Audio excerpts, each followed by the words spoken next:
મિત્રો, હું Shardul Thakar Shri CS Desai technical institute GIA ITI Pranti તરફથી લેવામાં આવતા ઓનલાઈન લેક્ચર્સની શ્રેણીમાં આપ સૌનું હાર્દિક સ્વાગત કરું છું. મિત્રો, આજે હું જે થિયરીના વિષય ઉપર વાત કરવાનો છું તે વિષય એટલો બધો ઇમ્પોર્ટન્ટ અને વાઇડ છે કે તમે એની સાથે સંકળાયેલા તો છો જ, પણ એને વધારે સારી રીતે, વધારે નજીકથી સમજવાનો પ્રયત્ન આજે હું તમારી સાથે કરીશ. અને આ જે વિષય છે એ છે ઇન્ટરનેટનો. મિત્રો, આપણા આજના જીવનશૈલીની અંદર ઇન્ટરનેટ એટલું બધું વણાઈ ગયું છે, આપણે ઇન્ટરનેટને આપણે એટલું બધું આત્મસાત કરી લીધેલું છે કે જેની કોઈ સીમા નથી. ઇન્ટરનેટ ઉપરથી ઘણી બધી માહિતી આપણે ઘણા બધા વખત પ્રાપ્ત કરતા હોઈએ છીએ અને ઘણા બધા ઇન્ટરનેટના જે ફેસિલિટીઝ છે એનો પણ ઉપયોગ કરતા હોઈએ છીએ. પણ આજે ઇન્ટરનેટ જે છે એ કેવી રીતે આજના દિવસે જે તમે ઇન્ટરનેટ વાપરો છો એ કંઈ જ્યારે ઇન્ટરનેટનો જન્મ થયો ને એ વખતે એવી રીતે એ નહોતું. તો આખો ઇન્ટરનેટનો હિસ્ટ્રી, ઇન્ટરનેટની અંદર કઈ રીતે કામ થાય છે, એનો નેટિકેટ અને ઇન્ટરનેટ દ્વારા ઉપયોગમાં આવવામાં આવતી ફેસિલિટીઝ એના વિશેની આજે હું તમારી સાથે થિયરિટિકલ ચર્ચા કરીશ. મિત્રો,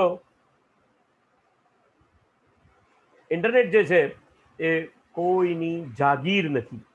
ઇન્ટરનેટ સૌથી પહેલા સમજી લેવાની જરૂર છે, ઇન્ટરનેટ જે છે એ કોઈની પણ જાગીર નથી.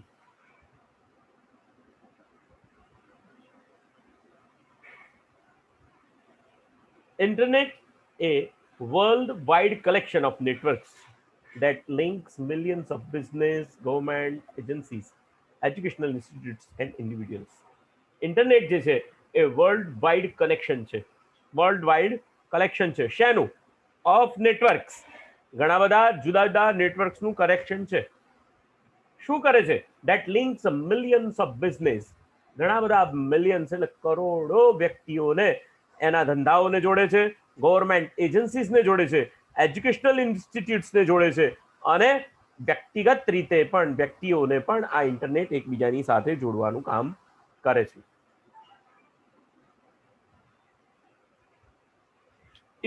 ઇન્ટરનેટ જે છે એ 1969 ની અંદર, 1969 ની અંદર સૌથી પહેલા મુખ્ય બે ગોલ સાથે એને શોધવામાં આવ્યું હતું.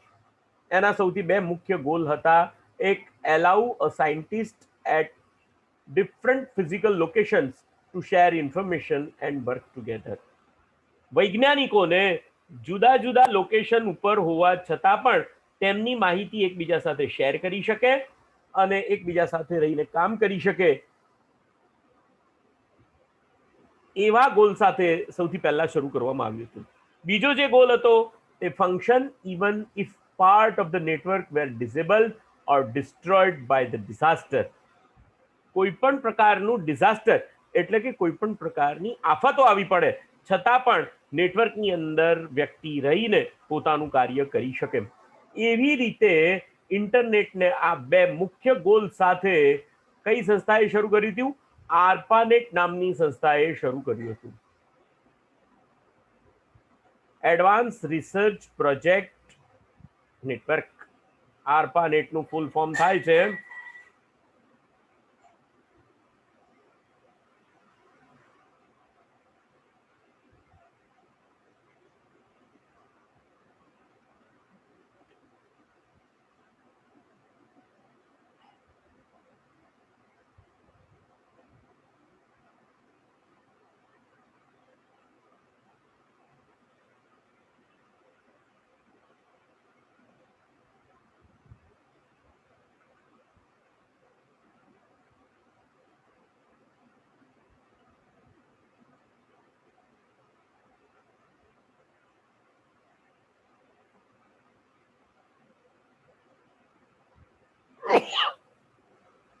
Advance research project agency.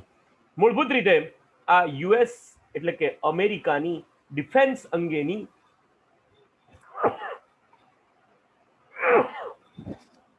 એક ઇન્સ્ટિટ્યૂટ અથવા તો સંસ્થા છે, જેણે પોતે આ બે ગોલ્સને એક સાથે મેન્ટેન કરવા માટે 1969 ની અંદર આ નેટ એટલે નેટવર્કિંગ, નેટ શબ્દનો અર્થ થાય છે ત્યાં નેટવર્કિંગ, એ એડવાન્સ રિસર્ચ પ્રોજેક્ટ એજન્સી, અને નેટ એટલે એણે પોતે પોતાનું જે નેટવર્ક સ્થાપ્યું અને આરપાનેટ કહેવામાં આવ્યું. અને 1969 ની અંદર એ ઇન્ટરનેટ જે છે એની સૌ પ્રથમ શરૂઆત કરવામાં આવી. 1969 ની અંદર ઇન્ટરનેટ જે છે ફંક્શનલ બન્યું. 1984 ની અંદર 1000 થી વધારે વ્યક્તિઓ હોસ્ટ બન્યા. 1986 ની અંદરથી NSF connects NSF to ARPANET and becomes known as internet. NSF અહીંયા જોડાયું અને આખી જે પ્રણાલી હતી એને ઇન્ટરનેટ એવું નામ આપવામાં આવ્યું. 1995 માં NSF net terminates its network on the internet and resumes status as research network. 1996 માં ઇન્ટરનેટ 2 નું શોધ કરવામાં આવી અને અત્યારે હાલ 550 એટલે 550 લાખ માણસો ઇન્ટરનેટ ઉપર હોસ્ટ કરે છે. એટલે 1969 થી શરૂ થયેલું ઇન્ટરનેટ આજે દરેક વ્યક્તિના હાથમાં ઇન્ટરનેટ છે. તમે જુઓ મિત્રો, કોઈ પણ વ્યક્તિની પાસે, તમારી પાસે એન્ડ્રોઈડ ફોન હોય એટલે ઇન્ટરનેટ જે છે એ ઓલમોસ્ટ તમારા હાથની અંદર છે. તમે કંઈ પણ, કોઈ પણ માહિતી, તમારે કોઈ પણ ઇન્ફોર્મેશન, કોઈ પણ વસ્તુ તમારે કાર્ય કરવું હોય તો ઇન્ટરનેટની મદદથી ઓનલાઈન તમે કરી શકો છો. Each organization is responsible for the maintaining own network. The World Wide Web, W3C, World Wide Web Consortium oversees research and sets guidelines and standards. આજે ત્યાર પછી વર્લ્ડ વાઇડ વેબ નામની સંસ્થા બની, કોન્સોર્ટિયમ બન્યું અને જેણે ઇન્ટરનેટ અંગેની ગાઈડલાઇન્સ અને એના સ્ટાન્ડર્ડ્સ નક્કી કર્યા. Internet 2 connects more than 200 universities and 115 companies via high-speed private network. ઘણા બધા many home and small business users connect to internet via high-speed broadband internet. ઘણા બધા વ્યક્તિઓ, ઘણા બધા ધંધાઓ અને ઘણી બધી પાર્ટીઓ જુદા જુદા પ્રકારના હાઈ સ્પીડ ઇન્ટરનેટ કનેક્શનને સર્વિસ સાથે જોડાયેલા છે. Cable network service, DSL cable, fibre optics, FTTP, fixed wireless, cellular radio network, આપણે જે મોબાઈલમાં જે વાપરીએ છીએ સેલ્યુલર રેડિયો નેટવર્ક વાપરીએ છીએ, વાઈફાઈ અને સેટેલાઇટ ઇન્ટરનેટ સર્વિસીસ, વેન જેને કહેવામાં આવે. તો આ બધી જ જે સર્વિસીસ છે એના દ્વારા ઇન્ટરનેટ સાથે વ્યક્તિઓ જે છે તે જોડાયેલા રહે છે. An access provider is a business that provides individuals and organizations access to the internet for a fee. એવા ઘણા બધા ધંધાઓ છે કે જે જુદી જુદી સંસ્થાઓને અને વ્યક્તિઓને આ ઇન્ટરનેટ સાથે જોડવાનું કામ કરે છે અને જેને ISP એમ કહેવામાં આવે છે, જેને ઇન્ટરનેટ સર્વિસ પ્રોવાઇડર્સ કહેવામાં આવે છે. આ internet service provider, regional ISP, provide internet access to a specific geographical area, and national ISPs provide internet access in cities and towns nationwide. દાખલા તરીકે BSNL છે તો BSNL જુદા જુદા પ્રકારની ઇન્ટરનેટની સેવાઓ આપે. એ પહેલા બ્રોડબેન્ડની સેવા આપતી હતી, DSL કેબલની સેવા આપતી હતી. તો એ રિજિયન વાઇઝ પણ હોઈ શકે, નેશનલ વાઇઝ પણ હોઈ શકે. અત્યારે દાખલા તરીકે આપણે વાત કરીએ તો અત્યારના સમયમાં GTPL જે છે એ આપણને રિજિયોનલ ISP છે કે જે આપણને DSL કેબલ થ્રુ અને આપણને ઇન્ટરનેટ જે છે તે પ્રોવાઈડ કરે છે. એવી રીતે નેશનલ ISP પણ હોઈ શકે કે જે જુદી જુદી સિટીઝની અંદર ઇન્ટરનેટ પ્રોવાઈડ કરે.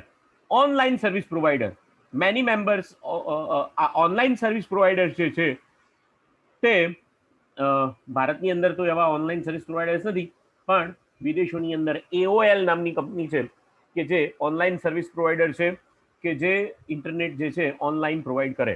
વાયરલેસ ઇન્ટરનેટ સર્વિસ પ્રોવાઈડર જે છે તે મોબાઈલ ડિવાઇસીસની અંદર તમને ઇન્ટરનેટ સર્વિસ પ્રોવાઈડ કરે. તો આવા બધા ઘણા બધા આઈએસપી જુદા જુદા પ્રકારના જે છે તે માર્કેટની અંદર ઇન્ટરનેટ તમારા સુધી પહોંચાડવાનો પ્રયત્ન કરે છે. અહીંયા સમજવાનો પ્રયત્ન કરીશું કેવી રીતે કોઈ એક વેબસાઇટ અથવા તો ઇન્ટરનેટ તમારા ઘર સુધી ઇન્ફોર્મેશન તમારા ઘર સુધી પહોંચે છે. ઉદાહરણ તરીકે તમે તમારા ઘરે બેઠા છો, તમે તમારા ઘરે છો, તમારી પાસે ઇન્ટરનેટ કનેક્શન છે અને તમે તમારા ઘરેથી કોઈ એક વેબસાઇટ ઓપન કરવા માટેની રિક્વેસ્ટ તમે લખી, દાખલા તરીકે www.hotmail.com લખ્યું. તો હવે આ જે રિક્વેસ્ટ લખી, આ જે રિક્વેસ્ટ છે this request સીધી digital signals travel through cable television lines or the central cable system which headed by up to 500 homes and neighbors. ત્યાં અહીંયા આગળ એ એના સૌથી પહેલા આઈએસપી પાસે જશે અને આઈએસપી આ જે રિક્વેસ્ટ છે એને central cable system sends your request over high speed fiber optic lines to the cable operator who often also a ISP. અને આઈએસપી જે છે એ રિક્વેસ્ટ જે છે એ તમારી જે રિક્વેસ્ટ છે એને રાઉટ કરશે અને ઇન્ટરનેટની અંદર મોકલી આપશે. અને ઇન્ટરનેટ પોતે એ તમે જે વેબસાઇટનું નામ લખ્યું છે એનો આઈપી એડ્રેસ ગોતી કાઢશે અને એ આઈપી એડ્રેસ વાળા સર્વર ઉપર તમને ત્યાં આગળ મોકલી દેશે. અને એ સર્વર જે છે પોતાની પાસે જે પેજ રહેલું છે એ તમારા ઘરના કોમ્પ્યુટરના બ્રાઉઝરની અંદર ઓપન કરીને વેબ પેજ તમને તમારા બ્રાઉઝરમાં દેખાડશે. આ રીતે મિત્રો ઇન્ટરનેટ જે છે તે આખું કામ કરે છે. An IP address is a number of unique identities each computer or device connected to the internet. દરેક કોમ્પ્યુટર કે જે ઇન્ટરનેટ સાથે કનેક્ટેડ છે એને એનું પોતાનું આઈપી એડ્રેસ આપવામાં આવેલું હોય છે. હવે આ domain name is a text version of the IP address top level domain. દરેક ટોપ લેવલ ડોમેનને પોતાનું આઈપી એડ્રેસ એનું આપવામાં આવે છે. એનું ટેક્સ્ટ વર્ઝન છે. દાખલા તરીકે કોઈ એક google.com છે તો એનું ડોમેન નેમ શું થયું? ડોમેન નેમ થયું google.com, www.google.com. પણ એને આઈપી એડ્રેસ એસાઇન કોણ કરે છે? www એને એસાઇન કરી રાખ્યું છે 72.14.207.99. આ જે આઈપી એડ્રેસ છે એ આઈપી એડ્રેસ અને ડોમેન નેમ બંને એકબીજા સાથે લિંક થયેલા છે, એકબીજા સાથે મેચ થયેલા છે. એટલે જ્યારે વ્યક્તિ એડ્રેસ બારની અંદર google.com એમ લખે છે ત્યારે બેકગ્રાઉન્ડની અંદર એ આઈપી એડ્રેસ ત્યાં ફાયર થાય છે અને આઈપી એડ્રેસ તમને જે તે ગૂગલની વેબસાઇટ સુધી પહોંચાડવાનું કામ કરે છે. અહીંયા મિત્રો ટોપ લેવલ ડોમેન ઘણા બધા એવા તમને પ્રાપ્ત થાય છે કે જે દાખલા તરીકે તમે પાછળ .com લખ્યું, તો એ કોમર્શિયલ ઓર્ગેનાઇઝેશન છે. .com એ કોમર્શિયલ ઓર્ગેનાઇઝેશન છે. .aero લખ્યું, AERO લખ્યું તો એવિએશન કોમ્યુનિટી મેમ્બર્સની આ વેબસાઇટ છે એમ જાણી શકાય. તમે વેબસાઇટના નામ ઉપરથી જાણી શકો છો કે જે તે વેબસાઇટ કયા પર્પઝથી બનાવવામાં આવેલી છે અને એનો ઉપયોગ શું થવાનો હશે. એનો ઉપયોગ શું હશે એ તમે એના નામ ઉપરથી જાણી શકો છો. દાખલા તરીકે તમે લખ્યું google.com તો પાછળ શું આવ્યું? .com આવ્યું. તો .com એટલે કોમર્શિયલ વેબસાઇટ છે. એવી રીતે .biz તો બિઝનેસ અંગેની વેબસાઇટ છે. .cat તો કેટલન કલ્ચર કોમ્યુનિટીની વેબસાઇટ છે. .com તો જોયું. .coop business cooperatives such as credit unions and related electro cooperative society. એટલે .coop લખો તો કોઓપરેટિવ વેબસાઇટ છે. edu લખો તો આ જે વેબસાઇટ છે એ એજ્યુકેશનની વેબસાઇટ હશે. .gov લખવામાં આવે જે વેબસાઇટની પાછળ એના ડોમેન નેમ તરીકે .gov હોય તો એ વેબસાઇટ ગવર્મેન્ટ એજન્સીની વેબસાઇટ છે. .info હોય તો એ બિઝનેસ ઓર્ગેનાઇઝેશન અથવા ઇન્ડિવિડ્યુઅલ જનરલ ઇન્ફોર્મેશનની વેબસાઇટ છે. .jobs લખવામાં આવે તો employment and human resource business અંગેની વેબસાઇટ છે. .mil લખવામાં આવે તો એ વેબસાઇટ તમને એમ ખબર પડે કે મિલિટરી અંગેની વેબસાઇટ છે. .mobi લખવામાં આવે તો એ મોબાઈલ ઇન્ટરનેટ સર્વિસની વેબસાઇટ છે. મ્યુઝિયમ લખવામાં આવે તો મ્યુઝિયમ અંગેની વેબસાઇટ છે. .names લખવામાં આવે તો એ વ્યક્તિગત વેબસાઇટ છે. .net લખવામાં આવે તો નેટવર્ક પ્રોવાઈડર્સ અથવા તો કોમર્શિયલ કંપનીની સાઇટ છે. org લખવામાં આવે તો નોન પ્રોફિટેબલ ઓર્ગેનાઇઝેશનની વેબસાઇટ છે. પ્રો લખવામાં આવે તો ડોક્ટર્સ અથવા લોયર્સ અથવા એકાઉન્ટન્ટ્સ એવા પ્રોફેશનલ વ્યક્તિઓની આ વેબસાઇટ છે. .tel લખવામાં આવે તો ટેલિકોમ્યુનિકેશન અંગેની વેબસાઇટ છે. .travel લખવામાં આવે તો ટ્રાવેલ ઇન્ડસ્ટ્રી અંગેની વેબસાઇટ છે. તો આ રીતે એ જે ડોમેન નેમ છે એના ઉપરથી આપણે જાણી શકીએ કે જે તે વેબસાઇટ કયા પર્પઝથી બનાવવામાં આવેલી છે. તો હવે આ વર્લ્ડ વાઇડ વેબ શું છે? વર્લ્ડ વાઇડ વેબ WWW અથવા તો web consists of worldwide collection of electronic documents. Electronics ડોક્યુમેન્ટ્સનો સમૂહ જો કોઈ હોય તો એને વર્લ્ડ વાઇડ વેબ કહેવામાં આવે છે. અને આ website is a collection of related web pages and associated items. અને આ વેબસાઇટ જે છે તે એકબીજા સાથે સહસંબંધ ધરાવતા વેબ પેજીસનો સમૂહ છે. વેબસાઇટ એ જુદા જુદા પ્રકારના વેબ પેજીસનો સમૂહ છે એની સાથે રિલેટેડ. અને વેબ સર્વર જે છે એ વેબ સર્વર આવા વેબ પેજીસને સાચવવા માટે, આવા વેબ પેજીસને સંગ્રહ કરવા માટે અને એ વેબ પેજીસ અંગેની ઇન્ફોર્મેશનને સંગ્રહ કરવા માટે એક સ્પેશિયલ સર્વર છે. Web server is a computer that delivers request web pages to your computer. એટલે વેબ સર્વર તમારી રિક્વેસ્ટની સામે રિસ્પોન્ડ કરનાર કોમ્પ્યુટર છે. તમે વેબ પેજ ખોલવા માટેની તમે રિક્વેસ્ટ મોકલી તો એ રિક્વેસ્ટની સામેથી રિસ્પોન્ડ કોણ કરે છે? તો આ વેબ સર્વર રિસ્પોન્ડ કરે છે અને વેબ પેજ તમારા બ્રાઉઝરની અંદર ઓપન કરી આપે છે. W2.0 refers a website that provides means to user to interact.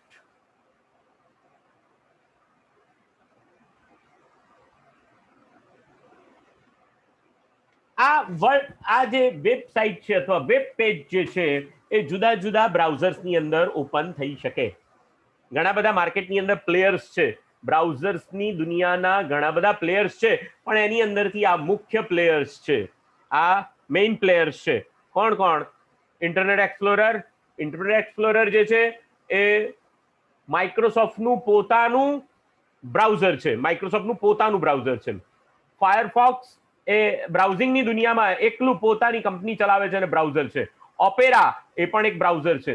Safari એ પણ બ્રાઉઝર છે. અને ગૂગલ શું કામ બાકી રહી જાય ભાઈ? કારણ કે ગૂગલ વગર તો કંઈ કામ ચાલે જ નહીં, બરાબર છે. ઇન્ટરનેટની દુનિયામાં ગૂગલ વગર, સુંદર પિચાઈ વગર કોઈ કામ ચાલે નહીં. કારણ કે સુંદર પિચાઈ છે સીઈઓ છે, ગૂગલના સીઈઓ છે.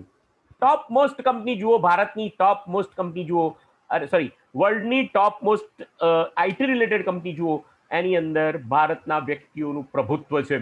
એમ ગૂગલ ક્રોમ જે છે એ ગૂગલ ઘણી બધી ફેસિલિટીઝ પૂરી પાડે છે. એની વિશે વાત કરીશું આપણે, જુદું લેક્ચર લેવું પડે આખું, એવી વાત છે. પણ ગૂગલ જે છે એ બ્રાઉઝરની દુનિયામાં ગૂગલ ક્રોમની ફેસિલિટી, ક્રોમ એ એનું પોતાનું બ્રાઉઝર છે. How web browser display the home page? How web browser display the home page? તમે વેબ બ્રાઉઝર ઓપન કર્યું, કોઈ પણ વેબ બ્રાઉઝર ઓપન કર્યું અને એ વેબ બ્રાઉઝરની અંદર તમે હોમ પેજ એટલે શું? હોમ પેજ એટલે વેબ બ્રાઉઝર ઓપન થતાની સાથે જે પેજ ઓપન થાય એને હોમ પેજ કહેવામાં આવે છે. દાખલા તરીકે સપોઝ કે અહીંયા હું માઇક્રોસોફ્ટ ફાયરફોક્સ ઓપન કરું, ફાયરફોક્સ ઓપન કરું, તો ફાયરફોક્સ ઓપન થતાની સાથે કયું પેજ ઓપન થશે એને હોમ પેજ કહેવામાં આવે. ગૂગલ ક્રોમ, તો ગૂગલ ક્રોમ ઓપન થતાની સાથે જ કયું હોમ પેજ ઓપન થશે એને ગૂગલ ક્રોમ કહેવામાં આવે. અને એના અંગેનું સેટિંગ જે છે, એ એના અહીંયાથી થઈ શકે. અહીંયા એના સેટિંગ્સમાં જાઓ, અને સેટિંગની અંદર જઈને અહીંયા તમને બતાવશે હોમ પેજ, કારણ કે આ બ્રાઉઝર છે. ગૂગલ ક્રોમ એ શું છે? બ્રાઉઝર છે. અને એના સેટિંગમાં તમને બતાવશે કે ભાઈ કયું પેજ તમે એને બ્રાઉઝર તરીકે સેટ કરેલું છે.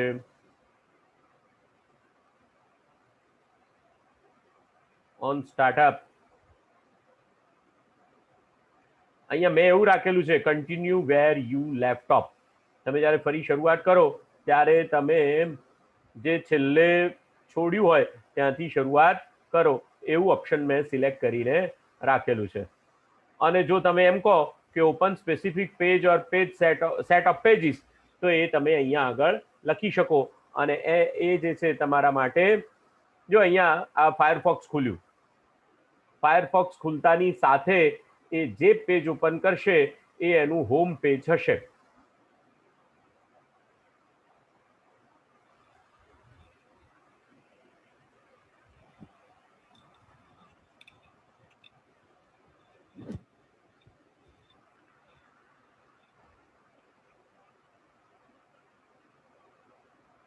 અત્યારે આ મોઝિલા ફાયરફોક્સનું હોમ પેજ કયું છે? www.mozilla.org એ એનું હોમ પેજ છે. એટલે મેં કોઈ પણ પ્રયત્ન ન કર્યો છતાં પણ એણે કયું પેજ ઓપન કરીને આપ્યું મને? મોઝિલાનું પેજ ઓપન કરીને આપ્યું. મોઝિલાનું હોમ પેજ એણે ઓપન કરીને આપ્યું.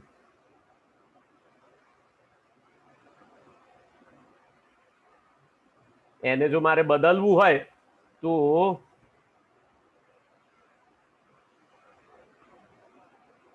અહીંયા ઓપ્શન્સમાં જવાનું,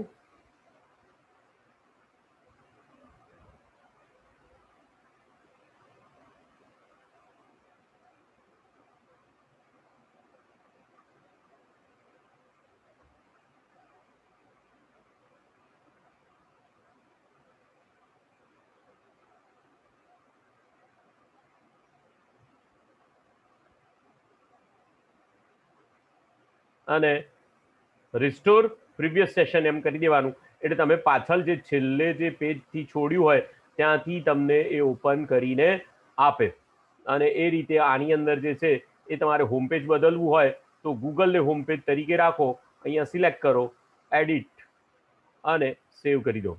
તો હવે તમારું જે ગૂગલ જે છે, google.com છે, એ તમારું હોમ પેજ તૈયાર થઈ ગયેલું કહેવાશે. જ્યારે હું ફાયરફોક્સ ફરીથી નવેસરથી ખોલીશ ત્યારે મને એ ગૂગલ ઉપર જ લઈ જશે, ડાયરેક્ટ ગૂગલ ઉપર મને એ લઈ જશે.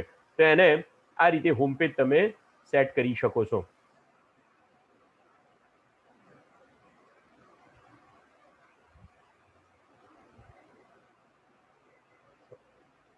તો હોમ પેજ ઉપર ક્લિક કર્યું એટલે હવે વેબ બ્રાઉઝર જે છે એ વેબ બ્રાઉઝર આ જે વેબસાઇટનું નામ જે લખેલું છે એની પાછળ રાખેલા આઈપી એડ્રેસ ઉપર તમને ત્યાં આગળ લઈ જશે.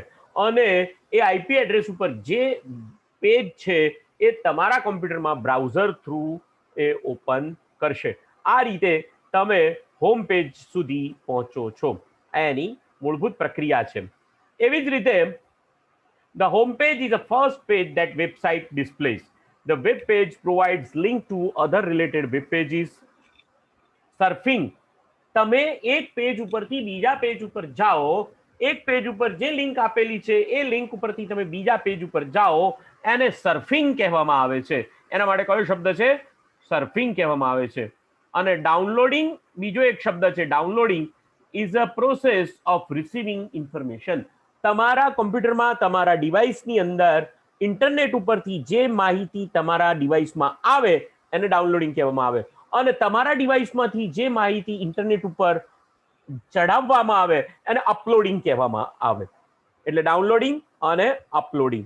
સમ web pages are designed specifically micro browsers. A web page has a unique address called URL or web addresses. દાખલા તરીકે અહીંયા આગળ બતાવ્યું છે દરેક વેબ પેજ જે છે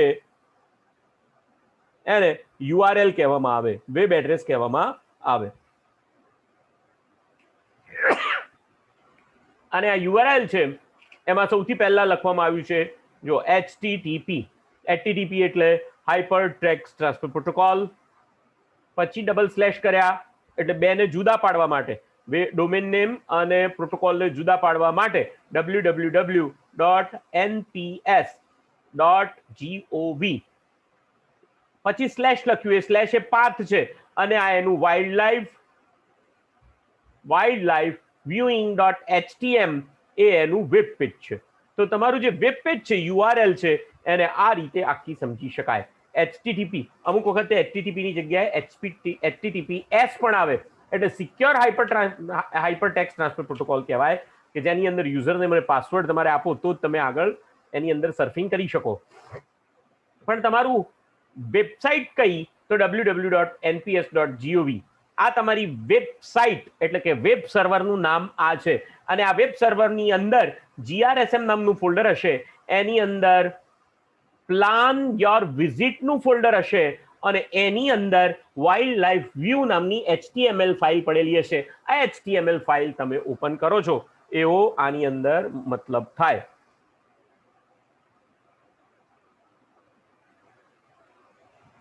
એવી રીતે અત્યારના હાલના જે કંઈ પણ બ્રાઉઝર છે એની અંદર ટેબ્ડ બ્રાઉઝિંગ હોય છે. ટેબ્ડ બ્રાઉઝિંગ એટલે જો આ એક ટેબ છે, બીજું ટેબ છે, ત્રીજું ટેબ છે, ચોથું ટેબ છે, એમ તમે જેટલા ટેબ્સ તમારે ઓપન કરવા હોય એટલા ટેબ્સ તમે એની અંદર ઓપન કરી શકો છો. અને આ દરેક ટેબની અંદર કયું પેજ ઓપન કરવાનું છે એના માટે ડાયરેક્ટ તમે જે વધારે વેબસાઇટ્સ વાપરતા હો એના અહીંયા એડ્રેસીસ જે છે એને તમે સેવ પણ કરી શકો છો. એટલે તમે ફટાક લઈને જે તે સાઇટ સુધી, જે તે પેજ સુધી તમે પહોંચી શકો. એ બ્રાઉઝરની જ્યારે વાત કરીશું ત્યારે એની અંદર આપણે વાત કરીશું.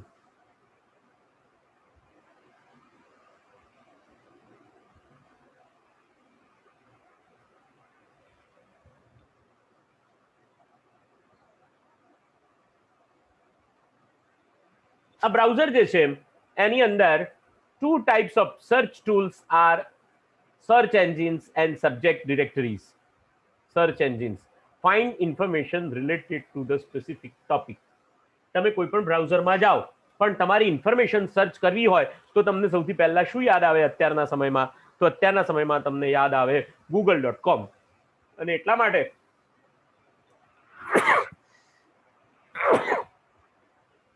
હવે તો કોઈ પણ સર્ચ કરવાનું તમને કંઈ ના આવડતું હોય તો સૌથી પહેલા મગજમાં આવે ક્યાં જતા રહીએ ભાઈ, ચલો ગૂગલની અંદર જતા રહીએ. તો અહીંયા ગૂગલની અંદર ગયા અને ગૂગલની અંદર આર્પાનેટનું આખું નામ યાદ નતું આવતું, તો શું કર્યું ભાઈ, તો આ ગૂગલની અંદર ગયા અને અહીંયા ત્યાં આગળ લખી દીધું ARPANET અને તરત જ ગૂગલે તમને બધું શોધીને આર્પાનેટનું બધું શોધીને તરત તમને આપી દીધું. તો આને શું કર્યું કહેવાય? આને ગુગલાધ્યયન કર્યું કહેવાય. આને શું કહેવાય? ગુગલાધ્યયન. એટલે ગૂગલની સાથે રહીને તમે કંઈક ભણ્યા, એને ગુગલાધ્યયન કહેવામાં આવે. તો આ જે છે ગૂગલ જે છે તે સર્ચ એન્જિન છે. મિત્રો, વિશ્વનું સૌથી અત્યારે સારામાં સારું કોઈ સર્ચ એન્જિન હોય તો એ ગૂગલ છે. પરફેક્ટ ઇન્ફોર્મેશન તમને એ પ્રોવાઈડ કરવાનું કામ કરે છે. એવી રીતે subject directory classifies web pages in at a organized set of categories. એને એટલે સર્ચ કરવા માટે એક સબ્જેક્ટ ડિરેક્ટરી પણ હોય અને બીજું જે છે તે સર્ચ એન્જિન્સ પણ હોય.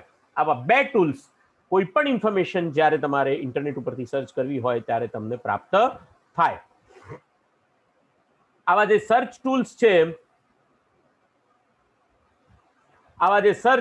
છે એ તમને અહીંયા આગળ બતાવવામાં આવેલા છે, જેની અંદર a9.com, alltheweb.com, અલ્તાવિસ્ટા આ ગૂગલ ઉપરાંતની વેબસાઇટ છે કે જેની અંદર તમે સર્ચ કરી શકો છો અને જેની પાસે પોતાની સબ્જેક્ટ ડિરેક્ટરી પણ છે. સર્ચ aol.com, ask.com, bing.com,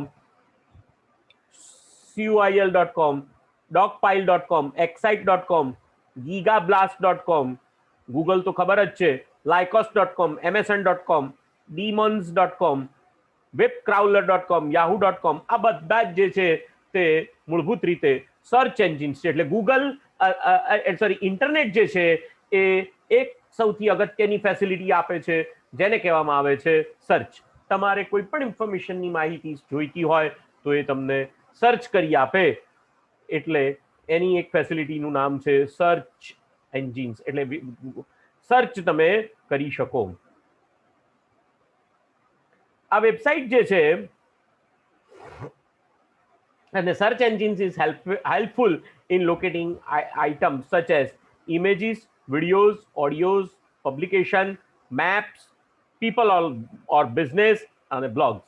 આટલી વસ્તુઓ તમને એ જે છે તે સર્ચ કરી આપે. કોણ સર્ચ કરી આપે? સર્ચ એન્જિન્સ દ્વારા તમને સર્ચ કરી આપવામાં આવે.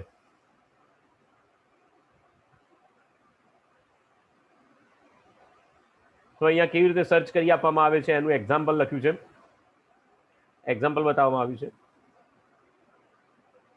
Some web browser contain an instant search box, eliminate the step of displaying the search engine's web page prior to engine the search text. તરત ને તરત તમને સર્ચ કરી આપવામાં આવે એટલા માટે અહીંયા અમુક જે વેબસાઇટ છે એની અંદર આવી રીતે એના સર્ચ બોક્સ તમને એના એડ્રેસ બારની સાથે મૂકીને આપવામાં આવેલું હોય છે.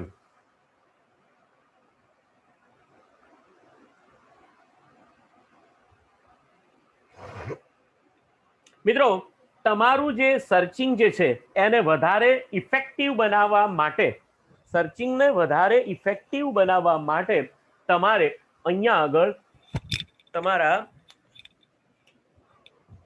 તમે જે સર્ચિંગ કરો એની સાથે આવા બે ત્રણ શબ્દો તમે લખી શકો છો. તમે સર્ચિંગ કરો એની સાથે જો પ્લસ મૂકો તો બે શબ્દોને એક સાથે સર્ચ કરી આપે, ઓર લખો તો બધા જ શબ્દો સર્ચ કરી આપે, કૌંસમાં લખો combines the hit that include specific words with those that includes only one word from a list. કાલામાઝુ અને મિશિગન pizza or subs લખો તો results have both words Kalamazoo, Michigan and either word pizza or sub. Dash લખો તો automobile convertible, તો automobile result include automobile but do not include convertible. એટલે કોઈ શબ્દને બાકાત રાખવો હોય તો એ રીતે તમે અહીંયા આગળ માઇનસ નિશાનીનો ઉપયોગ કરી શકો. Search for exact phrase in certain order, તમે ડબલ ઇન્વર્ટેડ કોમામાં લખો એટલું જ તમને સર્ચ કરી આપશે. રાઇટર પછી સ્ટાર કરો તો સબટાઇટલ્સ, કેરેક્ટર્સ, પ્લેસ ઓર એસ્ટ્રિક સાઇન. રાઇટર્સ એવા બધા સબ કેરેક્ટર તમને ત્યાં આગળ મૂકી આપશે. એટલે સર્ચ કરતી વખતે તમે આવા સર્ચ એન્જિનની અંદર આવા અક્ષરોનો ઉપયોગ કરી શકો છો.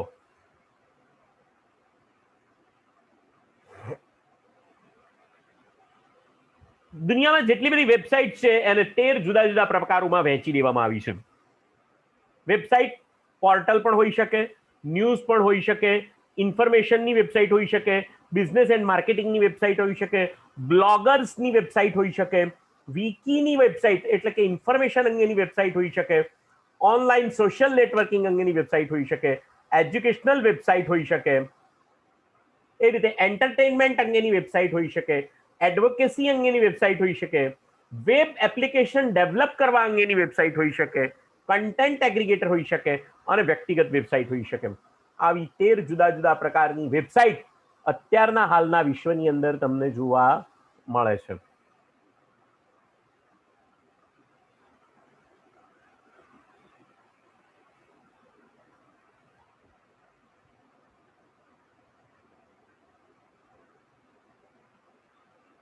Multimedia refers to any application that combines text. Multimedia જ્યારે શબ્દ લખો ત્યારે એની અંદર ગ્રાફિક્સ પણ હોઈ શકે, એનિમેશન્સ પણ હોઈ શકે, ઓડિયો પણ હોઈ શકે, વિડીયો પણ હોઈ શકે અને વર્ચ્યુઅલ રિયાલિટી પણ એની અંદર હોઈ શકે. ગ્રાફિક્સ માટે જે ફાઇલ્સનો ઉપયોગ કરવામાં આવે છે તે BMP હોઈ શકે, GIF, JPG, PNG અને TIF પ્રકારની ફાઇલ્સ ઇન્ટરનેટની અંદર ગ્રાફિક્સ પ્રકારની હોઈ શકે. એ રીતે થંબનેલ શબ્દ છે. Thumbnail is a small version of larger graphics. Thumbnail is a small version, નાનું ગ્રાફિક્સનું વર્ઝન છે. દાખલા તરીકે થંબનેલ તમને અહીંયા મૂક્યું છે તો આખી ગાડી આ રીતે દેખાતી હશે. આ પેજની અંદર ઓપન કરો પણ એનું આ થંબનેલ વ્યૂ છે. Animation is appearance of motion created by displaying series of still images in a sequence. Animation જે છે એ એક પ્રકારની મોશન ક્રિએટ કરે છે. મોશન ક્રિએટ કરતું અને મોશન દેખાડતું એક ડિસ્પ્લેઇંગ છે. સ્ટીલ ઇમેજને જો તમે નિશ્ચિત ગતિ કરાવો, નિશ્ચિત જેને કહેવાય રોટેશનથી ગતિ કરાવો, તો તમને એ આખી ઇમેજ જે છે એ મોશન થતી દેખાશે. ચલિત ચિત્ર તરીકે તમને દેખાડવામાં આવશે અને એને એનિમેશન કહી શકાય.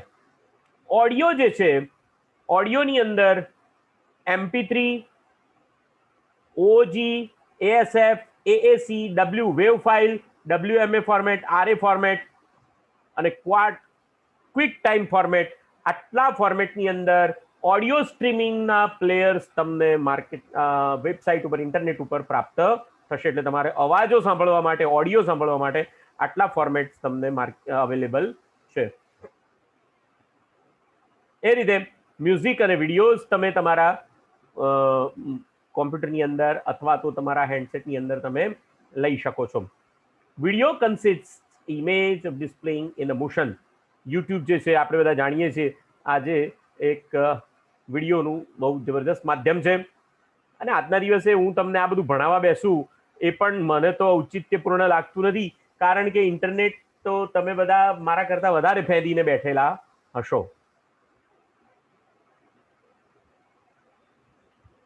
તમારું જે વેબ બ્રાઉઝર હોય, અત્યારે તો આ બધું પ્લગઇન આવે જ છે, ઓટોમેટિક પ્લગઇન જ આવે છે, જેની અંદર એક્રોબેટ રીડર, ફ્લેશ પ્લેયર, જાવાનું પ્લગઇન ખાસ કરવું પડે.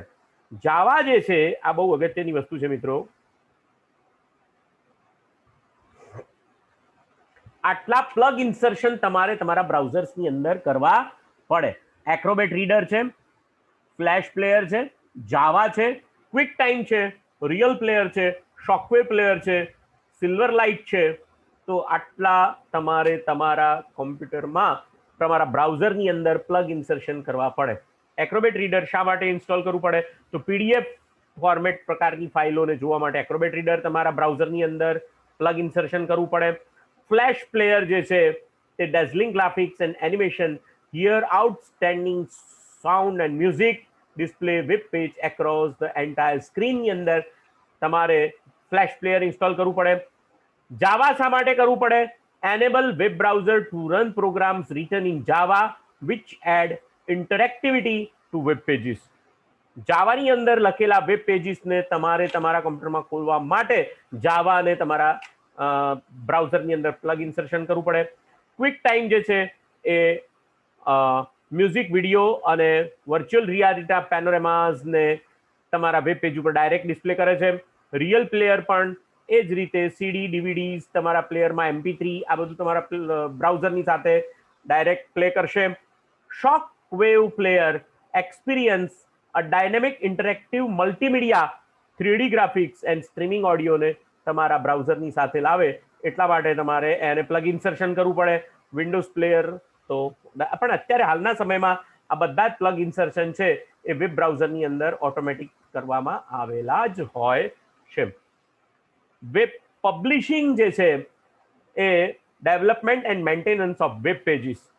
પ્લાન વેબસાઇટ એટલે વેબ પબ્લિશિંગની આખી જે પ્રક્રિયા છે, વેબ પબ્લિશિંગની પ્રક્રિયા, એને આટલા ચરણમાં વહેંચી શકાય. કારણ કે કોઈ પણ વેબસાઇટ તમે બનાવો તો એના માટે તમારે આ રીતે જ કામ કરવું પડે. પહેલા તમારી વેબસાઇટનું પ્લાન કરવું પડે, તમારા વેબસાઇટનું ડિઝાઇન કરવું પડે, તમારી વેબસાઇટ બનાવવી પડે, તમારી વેબસાઇટને ડિપ્લોય કરવી પડે અને તમારી વેબસાઇટને વારંવાર તમારે એને મેન્ટેન પણ કરવી પડે. તો એને વેબ પબ્લિશિંગનું કામ કહેવામાં આવે છે. એ જ રીતે ઇન્ટરનેટ ઉપર જે બીજી ફેસિલિટી પ્રાપ્ત થાય છે એને ઈ કોમર્સ કહેવામાં આવે છે. અને ઈ કોમર્સ જે છે એ business transaction that occurs over the electronics network. Business transaction જે ઇલેક્ટ્રોનિક્સ નેટવર્ક ઉપર ક્રિએટ થાય છે એને ઈ કોમર્સ કહેવામાં આવે છે. એ રીતે M commerce identifies E commerce that take place using mobile devices. Mobile ડિવાઇસીસથી જે ઇલેક્ટ્રોનિક્સ ટ્રાન્ઝેક્શન થાય એને એમ કોમર્સ કહેવામાં આવે છે. કોમર્સ એટલે વાણિજ્ય અને વ્યવસાય. કાં તો તમે નાણાંના અવેજની અંદર તમે કોઈ સેવા અથવા તો કોઈ વસ્તુ પ્રાપ્ત કરો તો એને ઈ તેને કોમર્સ કર્યું કહેવાય, વાણિજ્ય કર્યું કહેવાય. પણ ઇલેક્ટ્રોનિક્સ પદ્ધતિથી નાણાંની ચૂકવણી કરો અને ઇલેક્ટ્રોનિક્સ પદ્ધતિથી તમને કાં તો વસ્તુ કાં તો સેવા પ્રાપ્ત થાય તો એને ઈ કોમર્સ કહેવાય. અને આ જ વસ્તુ જો મોબાઈલના માધ્યમથી કરવામાં આવે તો એને એમ કોમર્સ એમ કહેવામાં આવે છે. આ બધા ઈ કોમર્સના જુદા જુદા મોડેલ્સ છે, જેમાં business to consumer, business to business અને કન્ઝ્યુમર ટુ કન્ઝ્યુમર, આવી રીતના જુદા જુદા પ્રકારના મોડેલ્સ જે છે તે કાર્ય કરે છે. જો એમેઝોન છે દાખલા તરીકે, ફ્લિપકાર્ટ છે, એ બિઝનેસ ટુ બિઝનેસ અને બિઝનેસ ટુ કસ્ટમર એમ બંને રીતે કામ કરે છે. જ્યારે OLX છે તે કસ્ટમર ટુ કસ્ટમર, OLX એ સેકન્ડ હેન્ડ વસ્તુઓ વેચવાની વેબસાઇટ છે, તો એના ઉપર OLX જે છે એ કન્ઝ્યુમર ટુ કન્ઝ્યુમર કામ કરે છે. તો આવી રીતે ઘણી બધી વેબસાઇટ જુદા જુદા પ્રકારનું ઈ કોમર્સની ફેસિલિટી આપતી હોય છે.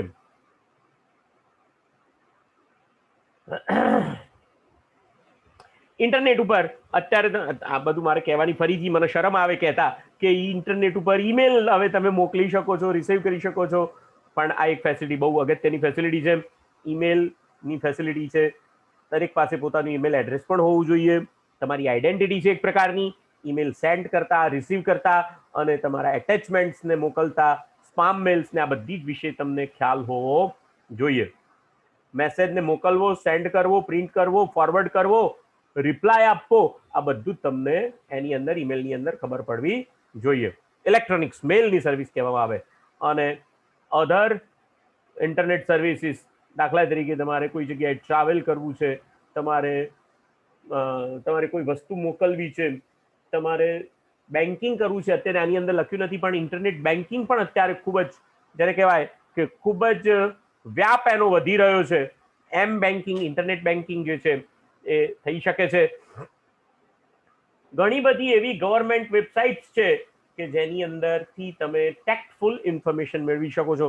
સપોઝ કે અત્યારે કોવિડનો ટાઈમ ચાલે છે, તો કઈ જગ્યાએ કોવિડની કેટલી બેડ ખાલી છે એના માટે ગવર્મેન્ટ વેબસાઇટ બનાવી રહી છે. તો આ બધી જે છે એ વ્યક્તિઓને અથવા સમાજને ઉપયોગી થઈ પડે તેવી ઇન્ફોર્મેશન ઇન્ટરનેટ ઉપર મૂકવામાં આવે તો એ ઘણા બધા એનો વ્યાપ વધી જાય છે અને એટલા માટે લોકો ઇન્ટરનેટનો ઉપયોગ ખાસ કરીને કરતા હોય છે. ઇન્ટરનેટની બીજી જે સારી સર્વિસ છે, instant messaging service is a real time internet communication service. અત્યારે હાલ જે આપણે બધા જે એપ્લિકેશન વાપરીએ છીએ, વોટ્સઅપ વાપરીએ છીએ અથવા તો IMC વાપરીએ છીએ, તો આવી બધી ઘણી બધી મેસેજિંગ સર્વિસ છે કે જે તરત જ તમારા મેસેજને તમારા સુધી પહોંચાડે છે અને તમે એ વસ્તુઓથી, એ વિગતોથી એ તમે વાકેફ બનો છો. ચેટ સર્વિસ, જુદી જુદી વસ્તુઓના વિષય ઉપર ચેટ રૂમ્સ ચાલે છે અને એ ચેટ રૂમ્સની અંદર તમે જોડાઓ તો તમને એની અંદર ઘણી બધી માહિતી મળે. હવે આ ચેટ રૂમને અત્યારે બ્લોગ્સ તરીકે ઓળખવામાં આવે છે, બ્લોગર્સ કહેવામાં આવે છે. બીજી એક સારી સર્વિસ છે VoIP, voice over internet protocol. મિત્રો, ISD કોલ કરવો એ ખૂબ જ મોંઘું પડે છે, પણ જો તમે VoIP કોલ કરો તો કોઈ પણ પ્રકારના ખર્ચા વગર, વધારાના ખર્ચ વગર તમે સામેની વ્યક્તિ સાથે VoIP, voice over internet protocol કરી શકો છો. વોટ્સઅપ અત્યારે એવી ફેસિલિટી આપે છે VoIPની કે જે voice over internet protocol, internet ઉપર જ તમે વાત કરી શકો અને એ રીતે તમે કાર્ય કરી શકો છો. તો એવી રીતે વોટ્સઅપ છે, ટેલિગ્રામ છે, આવી બધી ઘણી બધી ઇન્ટરનેટ સર્વિસ ઉપર VoIP સર્વિસ તમને પ્રોવાઈડ કરે છે. એવી રીતે વિડીયો કોન્ફરન્સિંગની વાત કરો તો વિડીયો કોન્ફરન્સિંગની વાતથી વિડીયો કોન્ફરન્સિંગ પણ તમે એકબીજા સાથે વિડીયો કોલ પણ કરી શકો છો. Voice video over internet protocol, video over internet protocol એને એમ કહેવામાં આવશે. એ રીતે ન્યૂઝ ગ્રુપ જે છે એની અંદરથી તમે જુદા જુદા ન્યૂઝ બોર્ડ ઉપરથી સમાચારો પણ પ્રાપ્ત કરી શકો છો. તમારી પાસે ઇન્ટરનેટ ઉપર ફાઇલ ટ્રાન્સફર પ્રોટોકોલ, તમે એક કોમ્પ્યુટર પરથી ઇન્ટરનેટ ઉપર રહેલા બીજા કોમ્પ્યુટર ઉપર તમારી ફાઇલને ટ્રાન્સફર કરી શકો છો અને એ ફાઇલ જે છે, અને ઇવન નોટ એટલું જ નહીં, પણ તમે તમારા કોમ્પ્યુટર ઉપરથી બેસીને બીજાના કોમ્પ્યુટર ઉપર ANYDESK આ ફેસિલિટી છે, આ ANYDESK ફેસિલિટી છે, કે સામેનું વ્યક્તિ જે કોમ્પ્યુટર પર છે એના કોમ્પ્યુટર સાથે તમે સીધા જ અહીંયાથી જોડાઈ શકો છો અને તમારી ફાઇલ ટ્રાન્સફર કરી શકો છો. એના કોમ્પ્યુટરની સ્ક્રીન તમારા સ્ક્રીન ઉપર જોઈ શકો છો અને એની સ્ક્રીનમાં અથવા તો એના કોમ્પ્યુટરની અંદર કંઈક સેટિંગ તમારે બદલવું હોય તો તમે બદલી શકો છો. તો આ બધી ઇન્ટરનેટની જુદી જુદી ફેસિલિટી છે. પણ મિત્રો અહીંયા એ પણ એક અગત્યની વાત છે કે જ્યારે તમે ઇન્ટરનેટ વાપરો ત્યારે તમને નેટિકેટ હોવા જોઈએ. એટિકેટ, જો બે શબ્દો છે, એટિકેટ અને નેટિકેટ. એટિકેટ એ બિહેવિયર અંગેની વાત કરે છે અને નેટિકેટ એ ઇન્ટરનેટ ઉપર એટિકેટ કેવી રીતે રાખવું એના બિહેવિયર અંગેની વાત કરે છે. એ બિહેવિયર એટલે વર્તણૂક, કેવી રીતે ઇન્ટરનેટ ઉપર વર્તણૂક કરવી જોઈએ એ તમને એના ગોલ્ડન રૂલ્સ અહીંયા બતાવેલા છે. ઈમેલ લખતા હો તમે, ઈમેલ અથવા ચેટ રૂમ્સમાં અથવા ન્યૂઝ ગ્રુપમાં કામ કરતા હો તો તમારા મેસેજીસને ખૂબ જ નાના રાખો. Use proper grammar, spelling and punctuation. Spelling ખૂબ જ નાના લખો. Be careful when using sarcasms and humour as it might be misinterpreted. તમે મશ્કરીથી બચો. ઇન્ટરનેટ ઉપર જ્યારે કામ કરતા હો, મેસેજ લખતા હો, ઈમેલ લખતા હો ત્યારે મશ્કરીથી બચો, કારણ કે સામેવાળી વ્યક્તિને ખોટું પણ લાગી શકે છે. બી પોલાઇટ, નમ્ર બનો. એવોઇડ ઓફેન્સિવ લેંગ્વેજ, ખરાબ લેંગ્વેજનો ઉપયોગ ના કરો. Read the message before you send it. તમે મેસેજને મોકલતા પહેલા એક વખત ફરીથી વાંચી લો. Use a meaningful subject lines. તમારી જે સબ્જેક્ટ લાઇન્સ જે છે એને ખૂબ જ મિનિંગફુલ રાખો. Avoid sending or posting flames which are abusing or insulting message. તમે એવા મેસેજ મોકલવાનું ટાળો કે જેનાથી સામેની વ્યક્તિ જે છે એ ઉશ્કેરાઈ જાય અને તમારા મેસેજીસની અંદર કોઈને ઇન્સલ્ટ થાય એવું લખો નહીં. Do not participate in flame wars. બીજાને ઉશ્કેરવાના ભાગ તમે ન બનો અને ખોટી અફવાઓને ન ફેલાવો. Avoid sending spam message and internet version of junk mails. Spam mails અને જંક મેલ્સને મોકલવાનું બંધ કરો. Do not use capital letters which is equivalent of shouting. Capital લેટર્સનો ઉપયોગ ન કરવો જોઈએ. Use abbreviations and acronyms on phase. BTW, આવા શબ્દોના એબ્રિવેશન તમે લખવાની ટેવ પાડો. Abbreviation BTW, by the way. BTW એટલે બાય ધ વે ખાસ કરીને, અથવા તો બીજી રીતે by the way. IMHO, in my humble opinion. મારા મતે એવું તમારે લખવું હોય તો in my humble opinion, IMHO એવું લખી શકો. FYI, ફોર યોર ઇન્ફોર્મેશન, તમારી માહિતીના ખાતર. ઇન્ફોર્મેશન. TTFN, ટાટા ફોર નાવ.